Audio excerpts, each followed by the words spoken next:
Fin des travaux de la 28e session de l'espace d'interpellation démocratique et idées. Sur les 27 dossiers présentés, 2 ont eu satisfaction. Le jury d'honneur a par ailleurs formulé des recommandations pour les autres dossiers. Et quant au Premier ministre, chef du gouvernement, il a salué les efforts fournis par le bureau du vérificateur général. Incendie ce mercredi au Grand Marché de Bamako. L'immeuble Nimaga a été horriblement touché par ce drame survenu à 3 h du matin. On note quelques bureaux endommagés mais aucune perte en vie humaine. La cause du drame reste cependant méconnue, mais des enquêtes sont menées. Mercredi 11 décembre 2024, bonsoir à tous et bienvenue. Nous vous l'annoncions hier, les travaux de la 28e session de l'espace d'interpellation démocratique ont pris fin. À l'issue de ces travaux, sur les 27 interpellations, 2 ont eu satisfaction et des recommandations ont été formulées par le jury d'honneur pour les cas restants. La cérémonie était placée sous la présidence du Premier ministre, chef du gouvernement. Reportage Aïssata Traoré. C'est un véritable exercice démocratique auquel se sont prêtés les autorités ainsi que les citoyens au cours de cette 28e session de l'espace d'interpellation démocratique. Tout au long de la journée, les interventions ont permis de comprendre et d'apporter des éclaircissements aux différents problèmes posés. À l'issue des interventions, le jury d'honneur a formulé des recommandations. En finale, il y a 25 interpellations parce qu'il y a 2 des 27 interpellations qui ont été satisfaites. Et le plus grand nombre d'interpellations revient au ministère de l'administration territoriale et c'est des problèmes fonciers. Et après le ministre de l'administration territoriale vient le ministre de la Justice, puis le ministère des Domaines. Nous prions Dieu surtout que les recommandations que nous avons faites seront satisfaites avant la 29e session.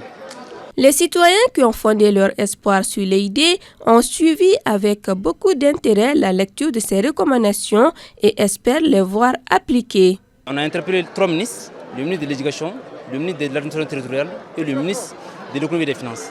On a fait 6 ans sans être payés. Nous sommes à notre 7e année scolaire, 100 centimes. 0 francs. Les recommandations, je pense que nous, on a été satisfaits par la recommandation. Parce que les membres du jury ont recommandé au gouvernement de régulariser notre situation administrative. Donc on demande une fois de plus au gouvernement, franchement, de regarder cette situation. À l'issue des travaux, le Premier ministre, chef du gouvernement et président de la rencontre, a salué les efforts fournis par le bureau du vérificateur général. Il rassure que les recommandations issues de cette session seront prises en compte dans la mesure des capacités du gouvernement. Et en marge des activités de l'espace d'interpellation démocratique s'est tenue une exposition vente des produits fabriqués par les détenus. Toutes les régions du Mali ont fait acte de leur présence avec leur production pour démontrer le savoir-faire des détenus. Nous retrouvons Aïssata Traoré. L'espace d'interpellation démocratique a été mis à profit par les organisateurs pour exposer les savoir-faire des détenus des maisons d'arrêt du Mali. Une initiative qui s'inscrit dans le cadre de la semaine des détenus. Les responsables des établissements pénitentiaires venus de toutes les régions du Mali ont montré le savoir-faire de leurs détenus. Il y a les pâtes d'arachide, les savons durs et les savons liquides, et puis les perles comme vous voyez, et puis les bouteilles tissées, il y a aussi le fonio, les tissus, les boubous, et puis il y a aussi les sacs qu'on fait avec les nattes. On les fait sortir pour les faire travailler, pour qu'elles puissent faire des mouvements. Et puis les savons aussi, on les apprend à faire les savons. Après, à leur sortie, elles peuvent faire ça à leur niveau pour ne pas s'asseoir à la maison aussi. C'est pour leur faire apprendre des métiers à leur sortie de la prison pour qu'ils puissent continuer à exercer ce métier et gagner leur pain, quoi, pour ne pas rester dans le vagabondage. Vraiment, le but principal, c'est ça. Ces différents stands ont été visités par les autorités et participants de l'EID. Chacun s'est dit émerveillé par les produits exposés. Et nous voyons bien l'ingéniosité qui marque la production de ces œuvres. Donc nous ne pouvons que féliciter et encourager les acteurs de ces œuvres. La modernisation de la vie dans nos lieux de détention et également l'humanisation des lieux de détention. Les différents responsables des établissements souhaitent que ces espaces d'exposition et de vente soient multipliés pour donner encore plus de visibilité aux différentes productions des détenus. Je vous le disais à l'instant, l'immeuble Nimaga, situé au Grand Marché de Bamako, a été lourdement touché par un incendie ce mercredi. Il s'est produit aux environs de 3 heures du matin. Aussitôt alertée, une équipe de la protection civile a été dépêchée sur les lieux de l'incendie. Et selon les constats, sur 34 bureaux, 22 ont pu être sauvés grâce à leur intervention. On en sait plus avec Fatoumata Touré et Moussa Balou. Un incendie s'est déclaré dans la nuit du mardi au mercredi à l'immeuble Nimaga au Grand Marché de Bamako en plein centre-ville. Les flammes ont été aperçues vers 3 heures du matin au 2e étage, ravageant une trentaine de bureaux. Les soldats du feu mobilisés ont pu circonscrire l'incendie vers 7 heures du matin. Il n'y a pas de perte en vie humaine, mais les dégâts sont énormes. En effet, nous avons été alertés à travers notre centre de traitement des alertes pour un feu au niveau de Nimaga. Et arrivé sur le lieu, la première équipe, vu la sensibilité et l'ampleur, a demandé un renfort. Et aussitôt, on a anticipé, on a déployé le maximum d'engins pour quand même aboutir à ce résultat. Sur 34 bureaux, il y a eu 12 brûlés, mais 22 sauvés. Oui, des dégâts énormes et les victimes sont sans voix. Bientôt ce matin, on m'a appelé que l'immeuble a pris feu. Donc je suis venu, j'ai vu, vous avez vu l'état. Donc je ne sais pas comment expliquer quand même. L'erreur, vraiment, c'est grave quand même. On a perdu beaucoup de choses, telles que de l'argent et des documents en béton aussi. Tout est parti. Ouais, bon, ce matin, on s'est réveillé avec cette dara.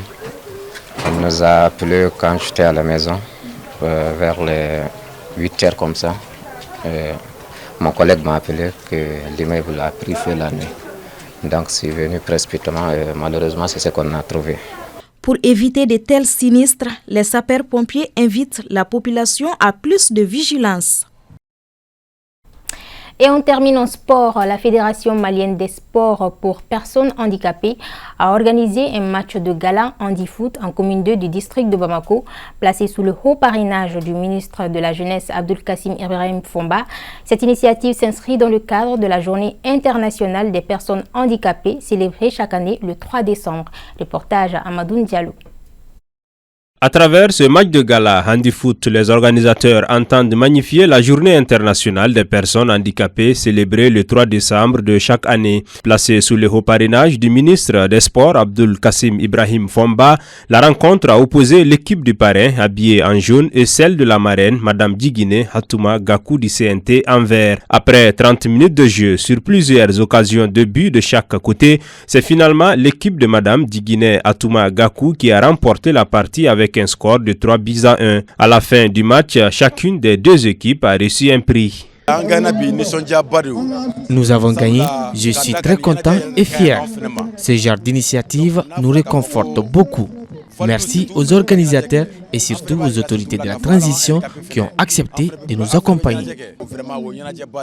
En tant que fédération sportive, il faut que nous magnifions cela, non seulement à travers des manifestations sportives, mais aussi à travers des plaidoyers, attirer l'attention des décideurs. La marraine de l'événement et le représentant du parrain se sont réjouis d'une telle initiative qui consiste, selon eux, à favoriser l'intégration sociale des personnes vivant avec le handicap. Handi-foot, c'est le football des personnes handicapées physiques. C'est magnifique, vous venez de le voir. Depuis l'avènement de la transition, les autorités ont prôné l'inclusion et cette inclusion a été magnifiée et mise en œuvre par son Excellence le général d'armée Assimi Goïta, président de la transition et chef de l'État. Nous voudrions qu'à l'instar des autres journées, que le 3 décembre soit institutionnalisé par nos autorités. Au nom du ministre de la Jeunesse et des Sports, chargé de l'instruction civique et de la construction citoyenne,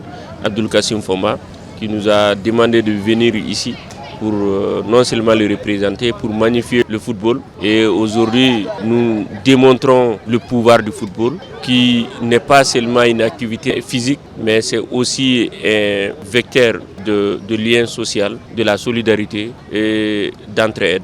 Rappelons que le 3 décembre est proclamé par les Nations Unies en 1992 comme Journée internationale des personnes handicapées.